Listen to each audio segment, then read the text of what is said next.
A well-designed home is not just about looking good. It is about making sure everything comes together in a way that feels right. In this deep dive, we're checking out 7 different homes, from high-end, professionally designed spaces to your everyday homes, so you can see what they've nailed when it comes to design. Hopefully, you'll get inspired and maybe pick up a few ideas to use in your own home. Most people focus on tonal contrast, but if you're going for a mainly neutral color palette, you've got to bring in some textural contrast. That is where this Japanese style home absolutely nails it. They've mixed in just the right amount of texture, so their neutral palette doesn't come off as, well, boring.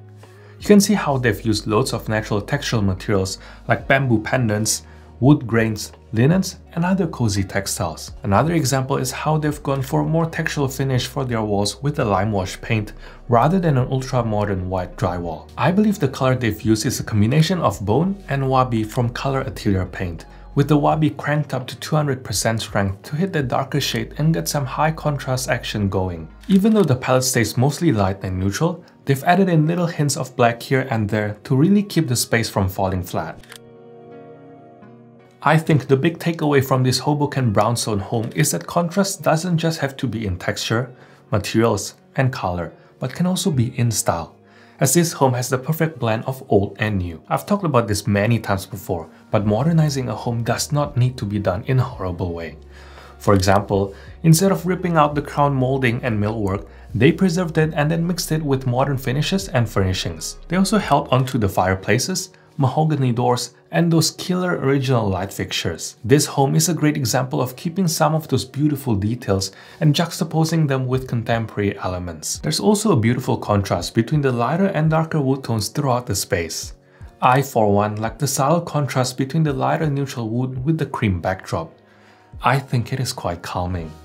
Plus, the touches of black found in the metals and accent pieces contrast nicely with everything else. The color palette might be restrained, but the variety in materials give the space enough interest to not look boring. Sure, there are a few questionable choices, like the table blocking the chair's feet or the TV in the living area that is way too high. But I'm simply looking at the big picture and focusing on what they've done well here. A more obvious way of applying contrast is through the use of color.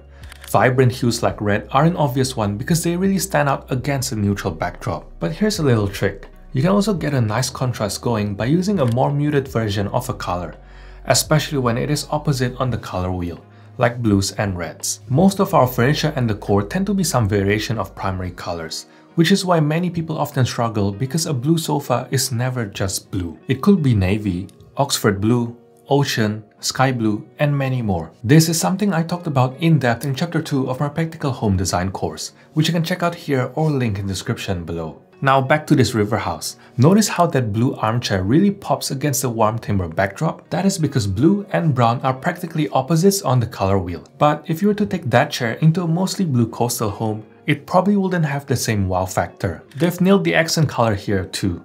Notice how the blues pop up again and again in different places.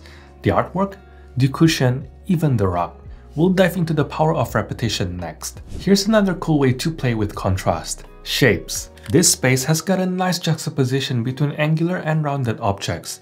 There's also a beautiful mix between rough, textured vases with sleek, smooth surfaces. This is one of the oldest tricks in the books that many designers use. If you've watched my video on 8 reasons your home feels disjointed and how to fix it, you've probably heard me talk about the red thread concept.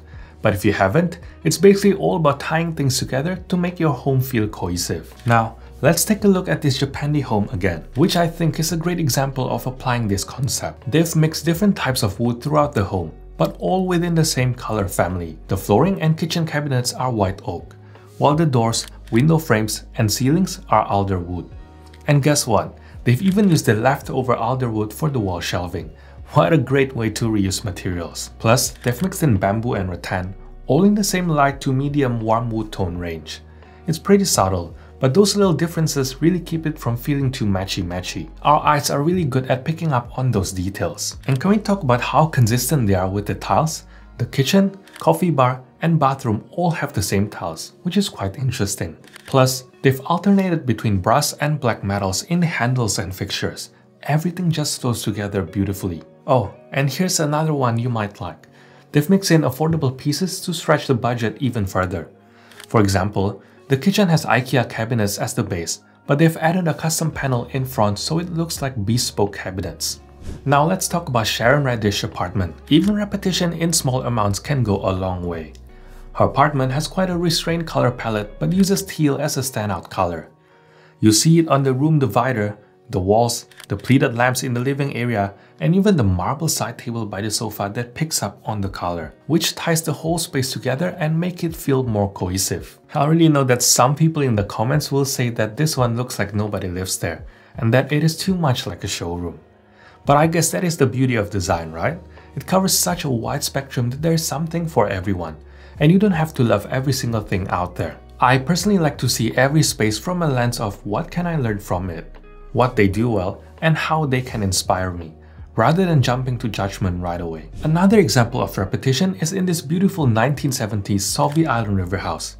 Jessica Helgerson is probably one of my favorite designers when it comes to thoughtfully updating older homes. What really shines in this project is her smart use of repetition to tie everything together, especially with all those warm, playful colors that have been kept consistent throughout the house. I like the four main colors: terracotta, mustard, teal, and blue that recur throughout the home. They not only give a nod to the home's history, but they also mesh perfectly with the lake view out of the kitchen window. If you've got a stunning view, think about pulling in some of those outdoor colors inside.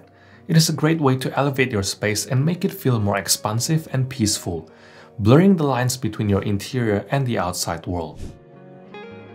Typically with more colorful spaces, like this 1940s French-style home, you can get away with less texture because the colors do the heavy lifting. The challenge though is making sure those colors play nicely together. They've nailed it here by threading red accents throughout the home. Check out the dining and laundry areas. Those shades of red in the wallpaper, chairs, and art tie the spaces together. I love how they've repeated red elements within the sidelines, which is really important when designing an open plan or broken plan space like this, as it makes the whole space feel connected. And it doesn't just stop there. They've sprinkled in those reds in little details all over the house. They've pulled off the same repetition game again in the bedroom and bathroom, but not in a boring way. The blue, for example, which you can see in the armchair, lampshade, rug, and artwork, and they've kept it going in the bathroom with the wallpaper, towels, and small artwork. Every space needs to be balanced, and it can be executed in a million different ways. A little snapshot example of this is this LA stylist dining room. Look at the sideboard by the dining table. It is styled asymmetrically, but notice how the tall lamp and artwork on the left side balance out the large vase and artwork on the right. They don't mirror each other, yet it feels well distributed.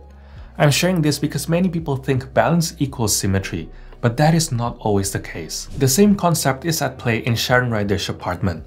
The living area is balanced, yet not in a symmetrical way. If you have a close look at the left side of the living room with the sideboard and the right side with the desk, you can see how both sides have a similar weight. There's a tall plant and vase arrangement, a long horizontal surface, and an artwork on the wall.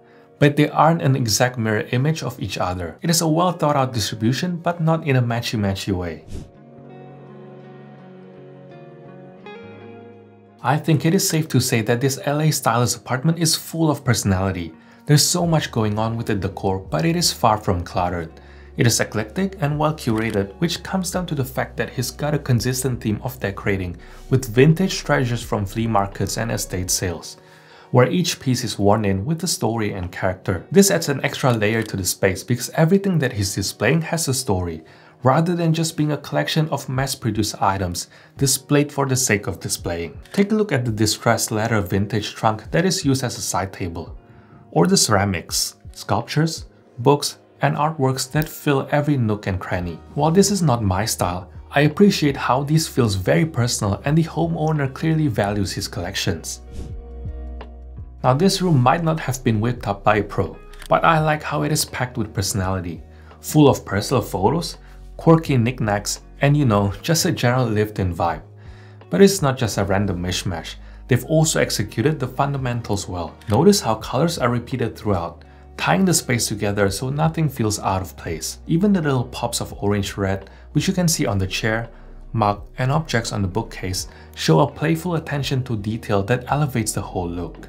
Coming back to this ranch-style house, this space is interesting to me because it kind of lives in this intersection of English cottage and contemporary, and is a perfect example of how two vastly different styles and preferences can be made to play well together. The articles I read about this space said that the wife was drawn to traditional bordering on cottagecore spaces, while the husband leaned towards modern spaces. Although these two styles may seem conflicting, they've made it work by letting each style shine in different rooms. The kitchen and dining area, for example, has a more contemporary vibe, while the other rooms have a more traditional feel, which I think gives the home so much personality. And this is all tied together with repeating accent colors like red and blue, their eclectic touch with secondhand finds, and also toning down the colors and patterns to more pastel-y versions rather than the original hue. Another little detail that I really like is the fact that they've changed the knobs on the white IKEA Hamness dresser in the kids' bedroom. It is a small change, but it brings a playful touch while mixing high-end and budget pieces seamlessly. Another takeaway we can take from the Solvay Island River house is the importance of flow and a well thought out layout. The house was a total mess from years of bad remodels, and they originally planned to tear it down, but instead, they reimagined the whole layout, focusing on simplifying how you move throughout the space. Now, the rooms flow perfectly from one to the next, and everything is arranged in a thoughtful manner. Check out the long great room. I think it's genius. They've carved out a kitchen with a cozy breakfast nook, and a living room with a two-sided fireplace, which then opens up into a separate dining area. I'd also like to note that the way the colors and materials flow in this space is also perfect, which also helps with the continuity of the layout. The seamless flow of Douglas fir on the walls and ceilings, mixed with rich teal hues and stunning wallpapers, paint, and tiles, really pulls it all together. Interestingly, if you look at each piece separately, some of them may actually come across as trendy, but the way they're used and combined actually makes it feel timeless, which takes some serious skill. Taking you back to this LA stylist home, this is a great example of how light fixtures can be used as both functional and aesthetic pieces in a home. This style is totally gaslit. Layering light sources is key, and you can really see it in action with 6 lamps just in the living room alone. Lighting is an area that he has clearly splurged on, and honestly, if there's one area I'll splurge, it will probably be lighting as well. While I don't have photos of this space at night, I can already imagine the space glowing with that warm, cozy ambient light which makes you just want to sink in and relax. Jessica and her team did really something cool at the Solvay Island River house. They bought custom ceramic light shades from a closed-down restaurant and repurposed them throughout the home.